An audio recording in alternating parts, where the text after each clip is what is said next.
Hey, hey, hey, live from Denver. It is Friday night. Let's make sure that we've got everything in order here. Yep, looks like we're good. Right away, I'm seeing in the comments here, will you please do a live stream this Sunday? Maybe. Probably, maybe, probably. We'll see. I think so. Just gonna. I loved that comment. It's Schrodinger's Q&A, right? We'll find out. Probably.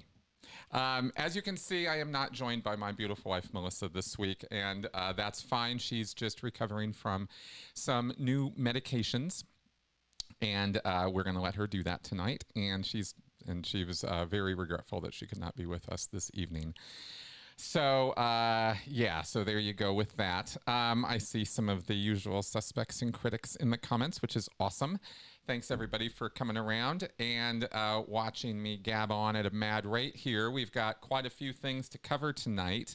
I've brought papers, lots of them, in fact, and we'll get into this. Got a couple things to get into, actually, that I wanted to share with you or go over or talk about. So I'll just let myself catch a breath because I was running around a little madly right up until the beginning of the show, getting stuff ready and sorting everything out and stuff. So I did not get a quote of the week from Mel. She had one, but I didn't get it from her. But I do have for you a new and special Snuggles Not Struggles cam for the week. Here it is. And this is our newly haircut, our newly trimmed little bundle of furry joy, our Benson the Magnificent, Benson the Wonder Dog, on our Snuggles Not Struggles cam. And there he is lounging in Mel's chair in the living room there. And having a good old time. He is, I tell you, every month or two we have to go through this of like feeling like we have a new dog every time we get him a haircut because he can become such a shaggy beast. And then you get him this haircut and he looks like a little puppy again. And those little eyes, he has these naturally brown haired circles around his eyes. And so especially when it gets darker, it gives him this little raccoon look.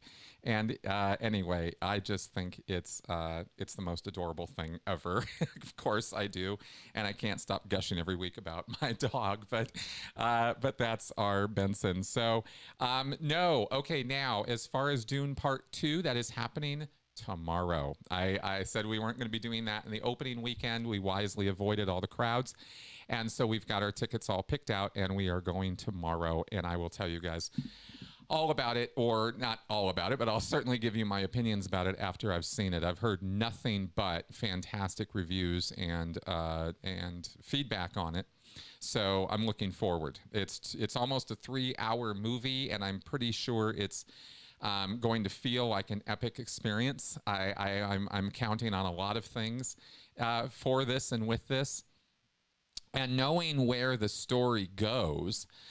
For any of you, Frank Herbert followers and avid Dune fans out there, I am aware of where things go, and that Paul is not necessarily the be-all end-all of existence. That the first, Dune novel is really just a setup for a whole bunch of crazy stuff. So anyway, yeah. Benson sleeps enough. Benson sleeps quite a bit, actually. He has a very interesting schedule because we'll get up in the morning and I'll take him out for a walk unless the weather absolutely prevents it. And then that will actually, he gets real super excited and we go out for a nice, good, long, chunky walk with him. And then he comes back and he's usually pretty chill for a while, for a few hours after that. But if Mel's here working, then he'll get a little excited about being around her in her space, and he'll chill on her couch. And then around the mid-afternoon, right around after lunch, he just doing, he's on, right? And even to the point of getting full zoomies running up and down the halls and all that. Oh man. Yeah, Benson really does get along with, oh, hey, Jeff, with other dogs as well. I'm sure he would get along with Raz. Uh, Benson is so friendly, and he's not afraid of anything. I mean, he really, it just doesn't seem to be backed off of anybody. Um, okay, so I wanted to. Oh yes, before I forget, I'm going to be promoting this between over the next couple of months.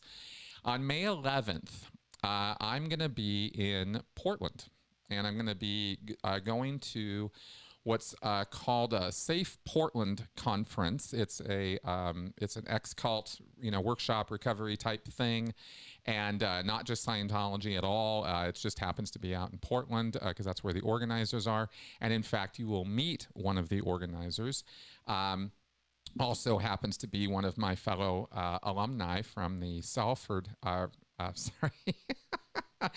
the Salford Psychology of Coercive Control program. And she is on my podcast tomorrow. So you'll see that drop. And we'll be talking about that amongst many other things. So we get into her story a bit as far as how she got into the field. And we get into ICSA, the International Cultic Studies Association. If you've ever wanted to know anything more about that group, then we actually talk about it for some time, and then we get into this conference as well, and community and group support. And I really hope you guys will check this podcast out for that, because there's some really good stuff in there. A lot of people ask a lot over the years. There have been so many people who've been so interested in helping and trying to do something, and I'll tell you, setting up or starting or being involved with or helping in any way with a local support group, not therapeutic, not, some kind of like encounter group, or you have to have a licensed therapist involved or anything like that. Setting stuff up like that might be right up some people's alley and could be incredibly helpful. And you really don't have to be the be-all end-all of cult experts to do something like that. So we talk about that specifically and the model that they're using out in Portland, because they have a little setup and a little organized kind of thing to it, and it's really quite exciting. So anyway, May 11th, I'll be out there speaking as one of many speakers and stuff, and that's happening. So I wanted to promote that. And of course, encourage anybody to come out. And that is Oregon. Yeah, not Portland, Oregon. Sorry, I only really think about things in West Coast terms. Okay, and then there was something else I wanted to kind of drop here. And I mentioned this in a few places recently. In fact, I think we talked about it. Oh, yeah, we talked about it in the live stream that I did with Austin Waite yesterday. I had a surprise. We did this surprise midweek live stream where I was for Austin's, what was his name? Demystification Deconstructed or something like that. He's a British guy who teacher actually and educator, and he invited me onto his show, and we talked about Maslow's hierarchy of needs, and of course, of which a great deal has to do with emotional needs, as I'm always going on about. This is the basis of an awful lot of my thinking on emotional needs comes out of Maslow's work, and all the emotional study stuff I was doing for the tone scale video. I've been steeped in that stuff for years, and emotions are really, really important to me. Anyway, where I was going with that is, yes, devotion demystified. Thank you, Jeff. Anyway, I had a really great time on that show yesterday talking about the Maslow's hierarchy and relating that to cult manipulation and how those needs, which we all have, can be very, very manipulatable. And, we can be lied to, deceived, conned into believing that we are... that those needs, we can be conned into false interpretations or manipulations about those needs, and we can be conned and fooled into promises of how to fulfill those needs, which don't in fact get fulfilled, right? Which you could say in a nutshell is what the big problem is with destructive cults, is they're just, over-promising and under-delivering in a really gross and disgusting way, to say the least. But I wanted to hone in on something that has not been I don't know that I think it's such an obvious and assumed and understood thing that it doesn't get highlighted as the important thing that it is. And it's becoming more and more clear to me through, interviews and work that I've been doing on this channel this year and last, that the very concept of and sort of the way we experience hope, faith, hope, right? I use these words synonymously, although I don't want to go too far down the religious track with that. But these concepts have a lot to do with each other. And I think that there is way more power. This is my thinking, is that there is way more power, way more influence coming out of the very concept and sort of emotional commitment to hope for a thing, right? The very idea that something could possibly be true for you, that you could change things for some positive, in some positive direction, or you could do these things, just not that you actually go do it, just the hope you can do it, can practically raise the dead, right? It's really powerful stuff. Hubbard knew this, and I knew this in a different way in Scientology. I thought about this in a different way in terms of rehabilitating failed purposes. This was a very, very powerful tool for me in recovering people into Scientology. And so I saw it work firsthand, and I could see people, just everything about them change when you could resuscitate their hope in Scientology, which is what I was running around doing when I was recovering people. Hey guys. Yes, I know hope is not exactly faith. I'm just kind of Venn diagramming it a little bit, but where I'm trying to go is with the emotional power of it. Call it what you will, but when somebody believes that there is hope for them, that there is a future for them that they can live in, then that things could be better than they are for them now, however they interpret that. I don't care who we're talking about. I believe that this is true universally, that when there is hope, or you can have hope injected into a person or situation, you radically, radically change that person and that situation, and can change them in really long, in a long-term way, if they then can pursue that belief or idea.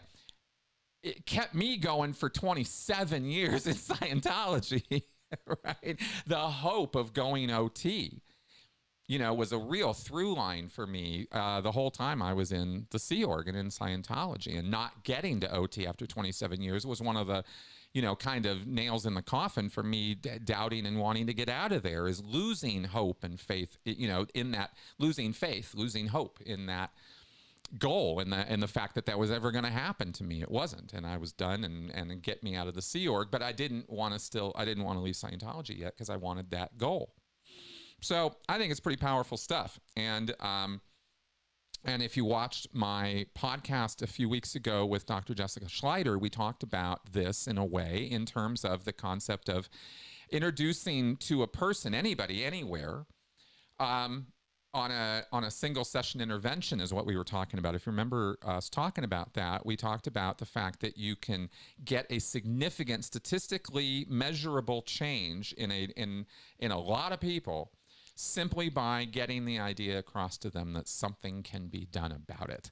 And you ex-Scientologists out there will definitely know that phrase, because it's the name of a Hubbard lecture, and it was a mantra and a sort of slogan used in a whole campaign in the I think it was in the 90s that was launched.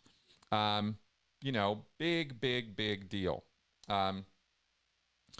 And a lot of power to, if you hold in your hands, the lever of faith or hope in people. I am going to just keep using those two words, because I do think this has religious connotations, but I more mean the concept of, an idea that you believe, with certainty is coming, or is coming true, or is coming your way, right? And it's like a good thing. It's not, I guess you could have faith or hope in bad things, but, really we're talking about sort of more positives in a person, for a person, if they have that promise of it. Oh boy. So, Anyway, I just wanted to kind of harp on that a little bit because I think it's got more to do with the psychological change that we see in people when they get involved in a cult. I now am thinking about or looking at through this lens of hope, and I'm wondering if that alone is the thing that's sort of clicking with the person, that's changing everything for them and getting them to commit to a new thing, this new cult, this new practice, dogma, idea, belief set. And if that's the thing that keeps them going, right? And between that and the very infrequent, but you have to have at least a couple of them, these incidents, these events of euphoria, of fervor, of like, oh, you know, your head blowing over, you know, whoa, my God. You're right. You have one of those, and then you just get, you know, then you only have to have a couple more over years of time to keep you in. I think that's a true thing. Maybe not obviously for everybody, but I think it's interesting to think about. So I just want to share that, put that out there for you guys to think about, because it tells you that it's not such a, that it's not the personality test. It's not the customized mantra for you, and you know, or the words you're saying in TM, or the prayer you're speaking. It's the hope. The thing that connects all of these, that makes them all, you know, the same, is there's hope. There's a change in a person's psychology that way. Anyway, you know, you guys get it. All right, so let's talk about L. Ron Hubbard. I have been, I have these papers here. I've got a stack 3 times more underneath the camera there. I've been neck deep in e-meter stuff for the, you know, for the next couple months. I told you guys I'm getting this metering video done at the end of April, and I'm dead serious about that. And yeah, hope that you can fix your ruin. Exactly.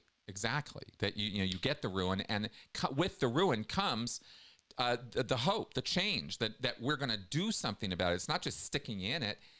It's giving you the hope that something can be done about it, that produces the, oh, really? Oh, shut up and take my money, right? And this sort of like blank stare comes in, you know, like, oh, I'll do anything to fix this, right? And there's this hope that they can fix it. It's not just rubbing somebody's nose in their problem. It's promising that you can do something about it that produces the, oh, you know, the shut up and take my money. Okay. So neck deep in e-meter stuff, and getting back to that, right? What to say? There's so much. There is so much that's not going to make it into the final cut of this thing. And one thing that one set of documents that came across, you know, in some PDF I had, was, this is all historical stuff from Scientology, from Dianetics' early days and Scientology's troubled times, that I wanted to share with you guys, right? Just go over a little bit of history today, go over a little bit of like, what was it really like? Because for me, it's really, it's endlessly fascinating to dive into the history of Dianetics and Scientology, as first off, because for so many years, as a Scientologist, and then even at the highest levels in the Sea Org, we were spoon-fed total bullshit about L. Ron Hubbard 24/7. I mean, like, it's hard to look back and realize how much bullshit was just being fed to us over and over, event after event. Story after story, Dan Sherman slideshow after slide. I mean, year after year, they would just pour this stuff into our heads, and it was so opposite world to who and what L. Ron Hubbard actually was, that every time I, you know, uncover this new stuff, or stuff I haven't seen before, this isn't new in terms of it's never seen the light of day, but a lot of people, especially these days in the ex-Scientology world, have very little attention or focus on the history or the background of it. We have a lot of personal stories and memoir-like stories in books, and we have a lot of, a few podcasts that are telling personal stories from back in the day. But I'm talking about stuff from time periods where people just aren't around anymore from this time, from the early 50s. There's no old timers hardly even around, certainly none on YouTube telling stories. And yet there's this incredibly rich, just vein, there's a lot of stuff. There's a lot of written material documenting the history of Dianetics and Scientology that is such a gold mine for people who really want to get into the details of how cults grow. How does it happen? And how does it happen over time? This is a cultural study. This is maybe an anthropological study that I think would be absolutely fascinating for some religious studies and anthropological or ethnological type people, right? Like get into the cultural of this and the time periods of it and the history. How did this roll out the way that it did? Why did it have to go the way that it did? Well, history dictated certain things, like McCarthyism and communism play such a big role in early Dianetics time. Hubbard used it ruthlessly against his enemies. This is commented on here and there, but when you look at the whole cultural context of it, you go, wow, Dianetics really hardly couldn't have happened if McCarthyism hadn't been happening. And Hubbard was riding the cultural waves of so many worries and threats and concerns of that time period, from McCarthyism and communism and the Red Scare to the atomic scare and the atomic bomb and radiation, and the fears and concerns and ignorance around all of these things was intense. Not so dissimilar to how we've run through COVID and run through so much misinformation, disinformation campaigns, anti-vax campaigns, all this anti-science stuff. We experience now very similar sort of tumultuous misinformation campaigns that were being waged back then. And we look back now and go, McCarthyism, those idiots, right? But no, they were very serious people who were very serious about their misinformation. And just like there are people today who are doing the same thing for the same basic kind of reasons, right? Ideology, religion, power, influence, money, etc. Parallels. And cult leaders have always been kind of con men type people. And I was fascinated to be going through these papers to see some of the specifics of some of the con. And so I thought it might be of interest to go over this with y'all and see, what we see. There are different, I can't assume, I'm not going to assume too much on everybody's part in terms of what you know about the history of Dianetics, but there's a few different kind of time periods or events that were pretty significant in the history.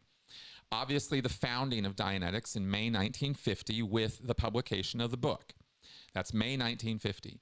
Hubbard lectures, and there are foundations set up around the United States, Los Angeles, Honolulu, Camden, New Jersey, few other places were the beginning early foundations called the Hubbard Dianetics Foundations or Hubbard Dianetics Research Foundations.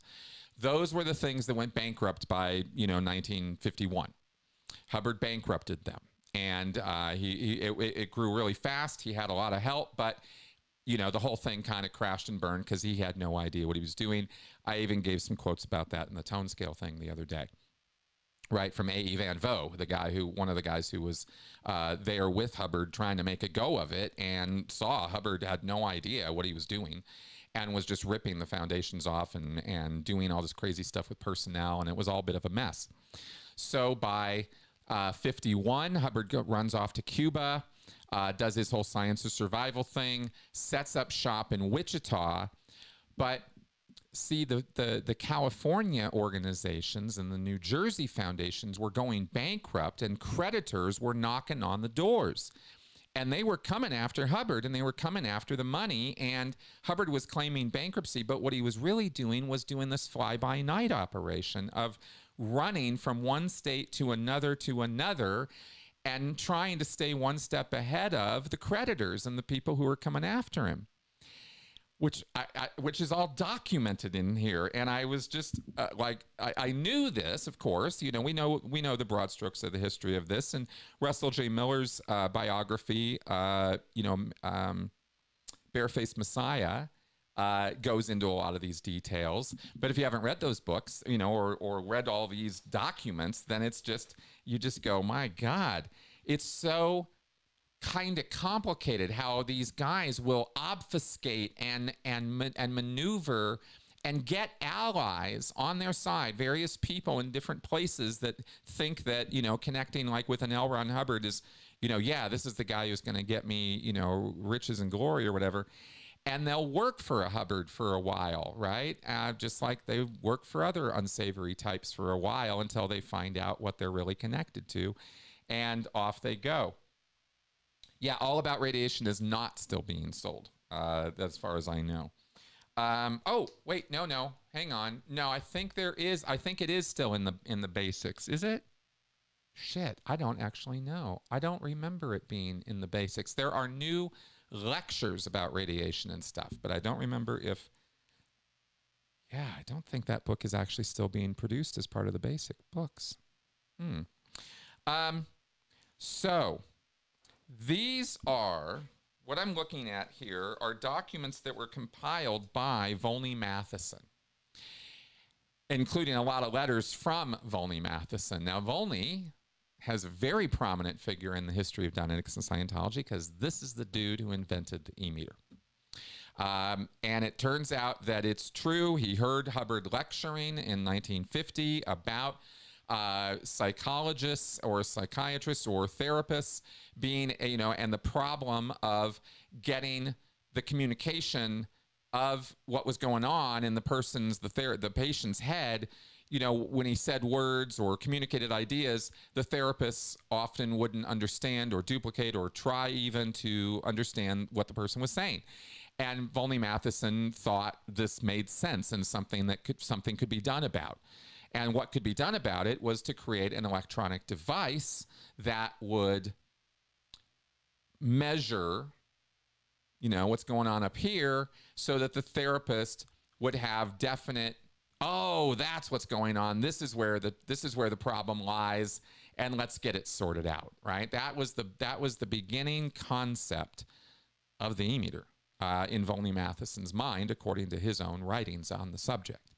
And I don't see any reason why he would be lying about that, especially given the other things that he has to say about Hubbard as of 1963. Now, where we're going here to sort of start our little journey, I'm just going to kind of randomly go through a few time periods here and walk you through some documents. This is a letter in 1963, around the time of, yeah, January 63. It was November, I think, 63 when Kennedy was assassinated. So Hubbard had written to the White House, and he had offered his services and the use of the e-meter, and we could help you sniff out political dissidents, and we can help you launch your space program. And it was this, you know, open-ended offer of assistance to the U.S. government from L. Ron Hubbard, Scientology guru, right? And apparently this may have begun an investigation of Scientology by the U.S. government, right? Like, wait, who are these people? What are they doing? And they already had files and files and files, you know, of L. Ron Hubbard from the early days as a, you know, paranoid, kind of crazy communist scene, you know, dude, right? So they're investigating, and they end up raiding, the FBI raided the Church of Scientology in Washington, D.C. in 1963. And they carted out a whole bunch of e-meters and PC folders and stuff, and they were in litigation with Scientology until 1969, when the Supreme Court basically ruled they had to give everything back, and, you know, they didn't really have a good, you know, you can look it up. Basically, Scientology ended up walking away from that with the prohibition that they had to put a label on their e-meters that specifically states it does not cure anything, diagnose any diseases, do anything. It's purely a religious artifact that only has value within the Church of Scientology, which is true. So that was the upshot of that 6 years of litigation and that raid and all of that work. But around that time, imagine if you were the equivalent of us in 1963. There's no internet, there's no YouTube, there's no regular newspapers or reporting on Scientology other than what you can dig up or find or keep track of out from the big wide world. And in 1963, Volney Matheson had become one of L. Ron Hubbard's biggest enemies and people who were keeping track of what he was kind of up to, and writing to the U.S. Food and Drug Administration, January 17th, 1963, Dear Sirs, herewith a copy of a letter which I have sent in response to an inquiry from him. This is this comes from Volney Matheson to the FDA, basically saying, look, I've become aware of the fact that you're inquiring with various parties about L. Ron Hubbard and the e-meter. And since I'm the dude who came up with it, maybe I can tell you a few things. He says, some years past, we supplied Hubbard with a small model electropsychometer, but canceled the distributorship because of what I considered to be possibly harmful and destructive interpretations of the instrumental registrations of the psychogalvanic reflex when used in Hubbard's classes and by his students. You can see Volney he likes his long sentences, let's put it that way. Hubbard subsequently began producing the spurious imitation of the patented electropsychometer, which he called the electrometer. I intend to take precautions to make sure that no Matheson electropsychometers are obtained by anyone for the purpose of promulgating or continuing the concepts and methods of Hubbard or his Scientology concern. So this would be how you'd be alerting the authorities, right, in 1963 to Hubbard and what was up with the guy. And it's just so interesting to see the direct correspondence. Yeah,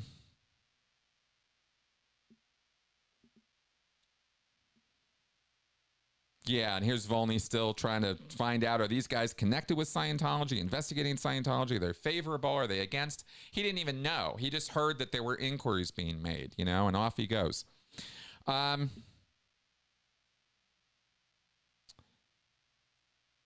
Yeah, here it is, right? On the occasion of his last telephone call, this is referring to Volney Matheson. This is the director of the LA district. I think this is the FBI. Anyway, he says that he was talking to Volney Matheson about the availability of the Matheson electropsychometer, and Matheson suspected that the inquiries might be from somebody who followed L. Ron Hubbard, who was looking for an alternative source for the e-meters. And he was like, I don't want my e-meters or any of this stuff being used for any of that, right? He states he will have no part of supplying the Church of Scientology or any of its followers with instruments for their purposes. Now,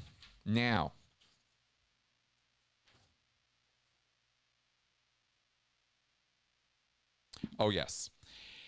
Then we come to Mr. Ophelia O'Hart. And this is also February 1963. This is also going to, now this is over, well, this was all in Los Angeles and Washington, D.C. This is happening in Dallas. And this guy, A.V. Ignatzowitz, that's the guy's name, A.V. Ignatzowitz. He's an inspector. He's an investigator. Goes and has this whole interview with Althea Hart. And Althea is a guy who was involved with Dianetics in the 1950s and got a little fed up with it. He had gotten involved with Dianetics because he had high blood pressure, and he took the auditor course at Wichita in 1952, and he went on to take all the courses, and he became Hubbard's office manager in Phoenix, Arizona in 1952. So this was a guy who was deeply invested in the early days of Dianetics becoming Scientology. More on that ahead. In fact, right here, Hubbard at this time, this is all according to Hart, Hubbard at this time was searching for a substitute name for Dianetics.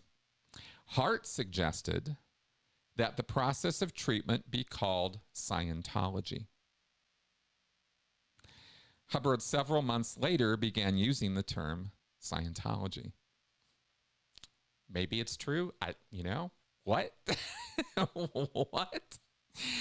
Mr. Hart attended an advanced course in Dianetics at Philadelphia during 1953. Here we're talking about the Philadelphia Doctorate course, one of the most famous lecture series given in Scientology. It's a big deal. It's high-level stuff. It's all about what a thetan is and what it can do and all the electronics of a thetan. And when we talk about tractor beams and pressor beams and how a thetan controls a body, kind of like a marionette, like a puppet, that all comes out of these lectures in December 1952, following up into January, February 1953. So Mr. Hart here attended those lectures. And apparently, he said here, L. Ron Hubbard made a personal appearance during one of the night class sessions and announced the formation of the founding Church of Scientology. Hubbard explained to the students that under the cloak of religion, the practitioners could then claim the protection of the constitutional amendment dealing with freedom of religion and circumvent some medical practice laws. So I thought I'd share this with you because while I have said this, and ATAC and all of us have been saying this for years, here's, some documentation from somebody who was actually there, right? Which, of course, I'm sure John's, references are based on, et cetera, but I just wanted to share it with you guys. So apparently he met and married his wife while in Philadelphia in 52, and they returned to Arizona, and that's where they had a parting of the ways with Hubbard. Hart believed Hubbard was profiteering from Dianetics and disagreed with his policies. And they moved to Oklahoma. A number of people began asking a bunch of questions about Hubbard's policies and use of Dianetics. And so Ophelia Hart started a newsletter, which was called, and some of you might have heard of this, it was called the Aberree. And the purpose of it here, it says, was to kind of... the magazine was conceived as an expose of Hubbard's divergence from Dianetics. And they don't have copies of it, but you know who does? I do. I've got copies of these things, and they're online. You can find them. Every copy, every page of the Aberree is available if you want to dig into some like day-by-day, blow-by-blow history of the old days of Dianetics when people were motivated, when Hubbard was still alive, to be going after him and calling him out on all his bullshit and doing it for years. I mean, this is 1963. This dude's still talking about Hubbard, 10 years later after he's done with him. He's still pissed, right? And talking to the FBI or whoever will listen. And this is what people had to do. This is one of the reasons I wanted to share this. Is this not only a view into Hubbard and Hubbard's nonsense, which we've known about for years, but it's a view into how people back then were forced to deal with this, which was few and far between. What resources did they have? Who could they go to? How could they stop this from happening? How where do you go? Pre-internet, what voice do you have? Not much, unless it's, people come sniffing around, investigating, or spend an awful lot of their time tracking the movements and activities of Hubbard and Scientology, right? Not so easy to do back then. Oh, yes. Has a Freedom of Information Act been done on LRH to the government? Oh, yeah. There's a lot of FOIA stuff out there. That's how we have the FBI files from 1977, from the whole raid and what they found and what they got. That's all been FOIA'd out. That's how we know about that or have that stuff. Between that and court cases where where it was introduced as evidence and then became part of the public record as in cases where it wasn't sealed. There were some cases that were done where the evidence was sealed or the files were sealed, but not all of them. Okay, so can't speak to Bitter Winter right now, but ask me about that another time. Don't actually know a whole lot about that. Okay, so here we have Matheson again, right? Trying to okay, this is Matheson. Okay, I'm going to share some of this with you because there's one thing that's that comes out of this, I think. Matheson was a person who was keeping tabs on Hubbard. And he's spilling the tea to the FDA in 1963 here. And he writes and says, the enclosed correspondence seems to indicate that the FDA needs witnesses in the Scientology case, and he suggests some names of people who he thinks would be good witnesses against Scientology. And he names some names and gives some addresses, and he says, and he spills some tea at the same time, right? Like, in 1957, there was a story in the Chicago Tribune about a Scientologist holding up a psychiatrist at gunpoint and demanding he write a check for $30,000. He was arrested. I'm trying to get more specific data on the date. Name a psychiatrist. Will forward if I do. In Phoenix, Arizona, fall of 1956 or early 57, a group of 10 or more fraud suits were filed simultaneously against Hubbard and Scientology. Hubbard's Phoenix attorney at that time was James Struckmeyer. Hubbard had instructed Struckmeyer to sue me, Volney Matheson, for canceling Hubbard's distributorship of the e-meters. But Struckmeyer wrote me, Volney Matheson, a very confidential note indicating he was pretty sour on Hubbard. And then in the next 2 days later, Volney Matheson writes back and says that he found the issue June 1957. The event occurred and was reported on in the Chicago Tribune. And the clipping of the psych who was held up at gunpoint was Dr. Eli Badar or Dr. something Powell. Seems to be confusion in the clipping. Anyway, he was trying desperately to provide the receipts, right? Provide the evidence of what was going on. Anyway, now we take a leap back a little bit, okay, to 1951. Hubbard tried something that I thought was so outrageous that I wanted that it's actually disappeared from the Scientology record books. I remember something about it in a lecture Hubbard gave from 1950 or 51. I think it was 1951. He talked about forming a group called the Allied Scientists of the World. And this was a complete, total fucking scam, right? Just from beginning to end. Or at least it's easy to see it that way. It's hard for me to tell from the quotes and information in here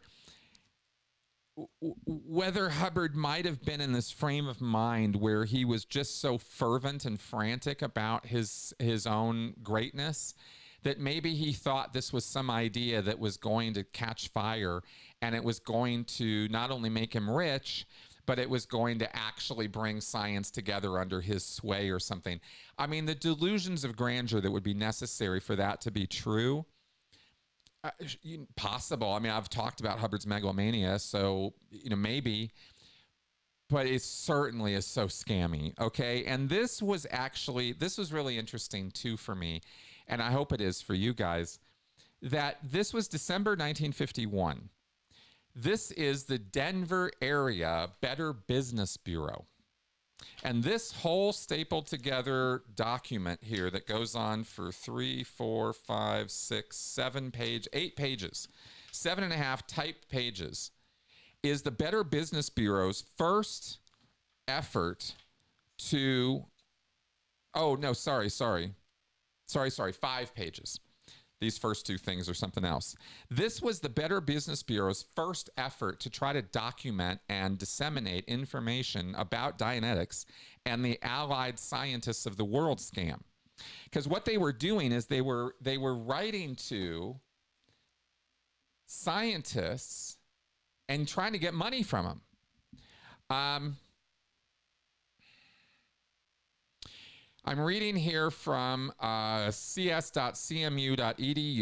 and in November and December, this is according to government memos from October of 1951, in November and December, Hubbard played a starring role in FBI communications when he became enthused temporarily by an extraordinary enterprise straight from the pages of his own science fiction and smacking faintly of world domination.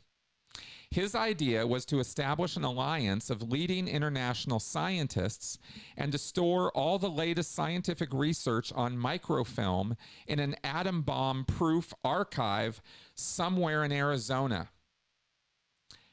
Does this sound at all familiar? Right? Before it was the collected works of Dianetics and Scientology, it was going to be vaults with all the latest scientific research in them. I mean, these ideas just, you know? In this way, he argued, somewhat obscurely, individual nations would be denied the technical capacity to wage a nuclear war. Hubbard called the project Allied Scientists of the World. Which happens to be, by the way, the name of an organization he had featured in a novel he wrote called The End Is Not Yet. And he chose a guy named Perry Chapdelaine to supervise its inauguration. And here's a quote from Chapdelaine. He says, "Ron telephoned me at 3 o'clock in the morning and said he needed me real bad. I got dressed and went over to his house, and we sat in the front room where he told me all about his plan for Allied Scientists of the World. His stated goal was to stop war in the world. He thought with Allied scientists he could control war and in that way control the world. That was what he wanted, no question." So Chapdelaine was dispatched in great secrecy. Hubbard told me to make sure no one knew he was behind it. I have no idea why, but he sent Chapdelaine to Denver, Colorado, where the headquarters of Allied Scientists of the World was to be established. His orders were to organize a mass mailing of scientists and technicians who would be informed that they had been awarded fellowships in Allied Scientists of the World in recognition of their scientific achievements and invited to send in annual dues of $25. Just money for nothing. Just a total what? The timing could not have been worse. Thousands of leaflets went out, said Chapdelaine, but only 1 or 2 came back. Instead, the FBI was deluged with requests from recipients of the mail to investigate the organization as a possible communist front organization. Such was the power of McCarthyism. The FBI soon established that L. Ron Hubbard was behind Allied scientists. Inter-Bureau memoranda now contain the information that several individuals alleged that Hubbard was mentally incompetent, and a report from the Kansas City office noted he had delusions of grandeur. I just have to smile at all of this, right? Because it's all just so ridiculous. But in addition to that's right. I have high hopes of smashing my name into history so violently that it will take a legendary form even if all books are destroyed. L. Ron Hubbard. Thank you, Xenu. Perfect timing on that quote. That was from a letter in 1938 that Hubbard sent to his then wife, Polly. He was crystal clear on what he wanted, and what he wanted was domination, right, and influence over people.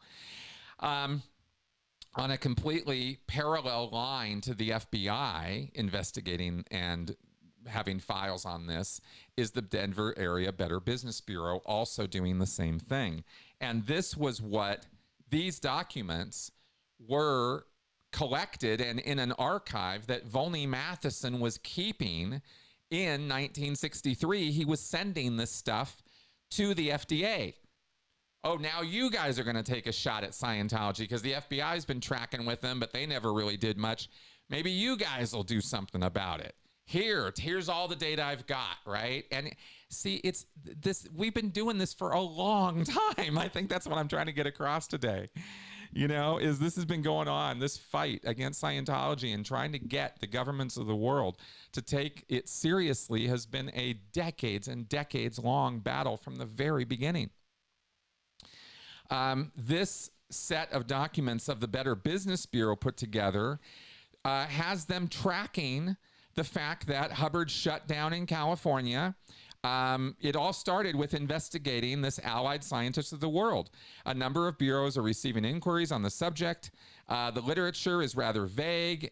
In clarification, we're told that the purpose of the organization is to band together all scientists of note and to place a scientific organization under the United Nations.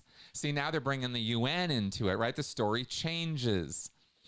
To assist civil defense, to construct and stock a library in Arizona of all scientific technology, right? That's always there too. We are advised the Allied Scientists of the World is sponsored by the Hubbard Dianetics Foundation. So even despite Hubbard having this brilliant idea and sending his guy off and don't let anybody know it's connected to me, it takes them a couple months to figure it out. Membership does not imply any endorsement of Dianetics. Now they're saying Dianetics was a necessary development to make the Allied Scientists of the World even possible. And here's Perry Chapdelain's name connected with it. Here's L. Ron Hubbard, Don Purcell, Lafayette Ron Hubbard, I should say, is what they say in the document here, and a bunch of other names. And trying to track who these guys are and what their connections are to Hubbard and what this is all about. And then we come next day, here is the Wichita Chamber of Commerce trying to figure out what's what. Because this is, because Hubbard's whole organization in Wichita had gone bankrupt and he'd already skipped out of town by this point and was doing the same thing of setting up shop again, this time in Phoenix, Arizona. So Wichita is at least the third place Hubbard has done his fly-by-night operation. And here they are trying to pick up the pieces and figure out what the hell this guy is up to and what this is all about. We come back to Denver. The subject, here's just more stuff on the Allied scientist stuff, right? Trying to break this down. They've said to established shortly after the atomic bombing of Hiroshima by a group of unnamed scientists and continued on an informal basis until 1951. Like the spin, right? Hubbard has this bright idea in the middle of 1951, sends Perry off. They do this mailing. It creates this big fervor. FBI investigates. The Better Business Bureau investigates. And now they're being told, oh, no, this has existed since before the bomb even dropped, see? And this organization has been running for years now. And it's sponsored and backed by the Hubbard Dianetics Foundation. But, we're not really, the guys who started this or anything. Blah, blah, blah, blah, blah. Okay, so page after page of trying to warn people. Yeah. Here we come forward to May and June of 1952, and this is the Business Protective Bureau of the Wichita Chamber of Commerce desperately telling everybody, don't listen to anybody who's talking about Scientology. This bulletin is meant to supplement our bulletin earlier for background information. Hubbard's no longer connected with the Hubbard Foundation or Hubbard College. He's said to be in Phoenix, Arizona, but I have no verification of this. On June 3rd, 1952, he was ordered by federal bankruptcy court to show cause why he should not be cited for contempt of court for alleged failure to return certain lectures, tape recordings, and similar property that were considered the property of the Dianetics Foundation in Wichita, right? Because Hubbard had lost his right to own that stuff, but he had ripped it all off anyway.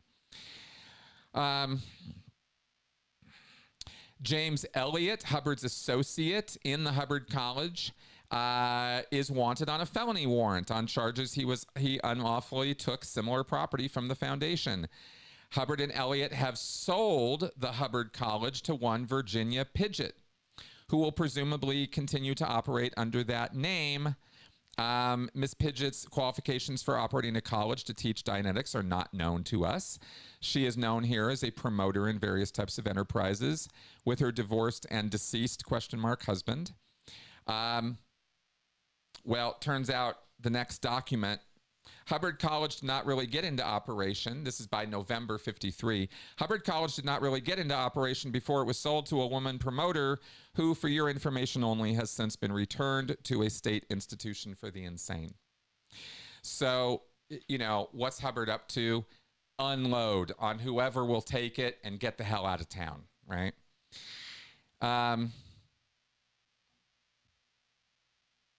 Yeah, it should be kept in mind. It took him until November 53 to figure this out. It should be kept in mind in dealing with this subject that although Hubbard was the founder of so-called Dianetics and is usually given a build-up in any publicity, there are now a number of practitioners throughout the country who may once have had some connection with Hubbard or may stem from some of the other setups that have since sprung into existence.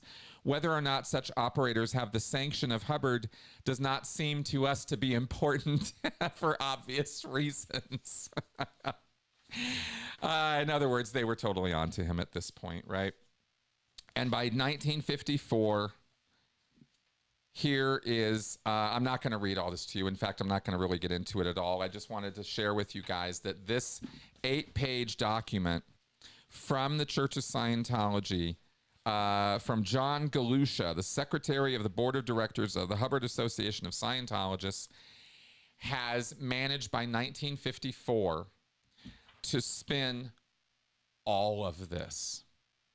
Everything I went over with you guys, all the bankruptcies, all of the attacks from his ex-wife, Sarah, the statements from her, right, about his mental state, all of the bankruptcies, all of Don Purcell bailing him out in Kansas and then bankrupting him and skipping town, all of it is rewritten to make Hubbard the victim of all of it. They were all conspiring against him, not all collectively all at once, but here and here and here and here. It was never any of his fault at all. And it was... I almost want to post this. This document is like a master class in historical revisionism. It's just absolutely brilliant how they can spin these things. He even throws Hermitage House, who is the group that the publication house of the original book Dianetics. He even throws him under the bus.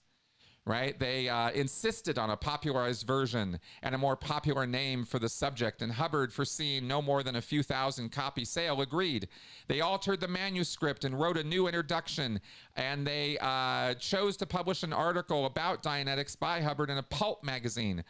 Hubbard, as in the case of almost any nuclear physicist, often wrote for amusement science fiction, and they desired to capitalize on this sale of Hubbard's name, right? Hubbard is literally claiming in this document he is a nuclear physicist. That's just 2 lines of 8 pages of such horseshit. I almost fell out of my chair reading it. It was so incredibly crazy. So that's what I wanted to share with you guys tonight, is just a little bit of the pile of stuff that I've been going through this week in dissecting what to tell you all about for the final version of the metering video, because I'm not getting into these kind of weeds in that video. There's already so much stuff to show you and tell you about with it. I got all the reads to show you and reactions and responses it has. I've got to show you guys what it looks and acts like in an auditing session. I'm going to do that with my wife on video. We're going to show you that stuff. And then I have to break it all down as far as what it's actually doing. And at the same time, I have to also tell you what Scientologists think about it, right? So all of this stuff is what's covered in this thing so far. I've already got so much of it written, but I'm still finalizing. So that's kind of the update on that metering video. It's really happening, and I'm really going to make that target. So that's the big question, XI, and that is the thing. You go through all this stuff and you listen to how Hubbard talked to his enablers and the people who helped him back then. And all you hear is this fervent belief, these delusions of grandeur. And you wonder, was he conning himself while he was conning the rest of the world? Was he having these incredible highs, sort of bipolar highs, manic highs, and then crashing like we heard about from Kay, right? From Barbara Kay, in the video, in the tone scale video, right? Where he's just crashed and depressed and drinking himself into, a stupor and not getting anything done. And then something snaps him out and he goes full manic for a while. And of course, we suspect that maybe TLE, temporal lobe epilepsy, is a factor here, where when he's experiencing a seizure from that form of epilepsy, he's having religious visions and got ideas he's, some spiritual, guru or God himself. So many possibilities here of true, of physical damage, of mental disorder, of delusional disorders, and proclivities to lie and steal and cheat every opportunity he could, because that was kind of his character. You put all this together, you get L. Ron Hubbard. You get the kind of person who becomes an internationally renowned cult leader. That's what it is. So, but it's so fun to get into the weeds sometimes and get into some of the details of it and see just how many people's lives were touched by this in some profound or maybe not so profound, but, even distant way, trying to figure out, take it apart, and you wonder why these guys get away with it the way they do is because, the forces arrayed against them in the early days are very disorganized and don't really understand what they're looking at. Because it doesn't become clear for a while, Oh my gosh, we didn't take any calls. I see Travis in the queue, so you know what? Let's take it, because I don't have a problem going over a little bit today. Let's pick this up here. Travis, you on? I am. Thank you for taking my call. Yeah, thanks for calling in. What you got, man? I have a real-life example of hope being exploited by a religious organization, okay? Yeah, what you got? Or being utilized. Sure. Now, before I get into it's Mormonism, by the way, I think you've described it as a soft cult. Am I quoting you properly? I did. I said it was sort of a late-stage cult. Okay. Yeah. Good. I didn't want to presume that label. No problem. That is something that a lot of people, that is something that a lot of people have for that church. I'll let the viewers decide on their own. Yeah. I think there are a lot of mechanisms within that organization that are very much control-y. Yes. Not a word, but it's apropos. It's there are some parallels with the cult label that can be applied. Now, what I know about that church, and this is from a very limited experience, is they have both hope and something can be done about it, those are the two things that you had covered early on in the show. That's right. Now, what am I talking about?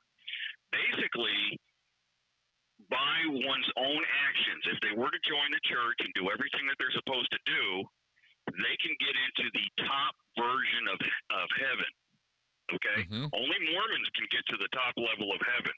It's for the audience members who are watching now or in the future. That's the celestial kingdom, and what that means is you have to be baptized into the church. One has to go through the temple ceremony itself, and then get married in the temple. Now, sorry, gay people, you're not allowed to get married in that church. They won't recognize that. That's right. It's the man and a woman getting married and staying true to what the church tells you to do until you're dead. Okay, until this mortal coil is relieved.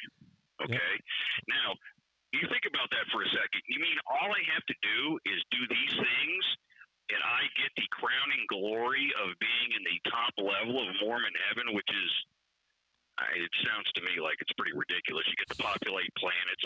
Yes, they do think that. Yep. Yep. That being said, that's the hope and the and it's really seriously. It's you can see all this stuff online on YouTube. You can see the temple ceremony. It's kind of boring. Now, on the other side of that, with the something can be done about it, and this is one of the most exploitative not as if the other stuff wasn't exploitative. This right here, what I'm about to tell you, is the most emotionally exploitative part of that religion in my opinion, my estimation. Mm-hmm. That is, one can be with their family for eternity. I don't believe it, you guys. I'm not endorsing that message. I think it's a lie. Mm-hmm. But for anybody who has lost a parent, a brother, a child, hell, even a pet, if you're like me and you really love your pet, like Benson, you know, who doesn't love Benson? They don't actually say you can be connected to your pet for the rest of all eternity. But if you're a faithful Mormon and you go through all of these things, your mom, who you love so much, you can be with her eternally, or your dad, or your brother, or that first wife you had, or husband, who died in that car accident 6 months after you died. Yep.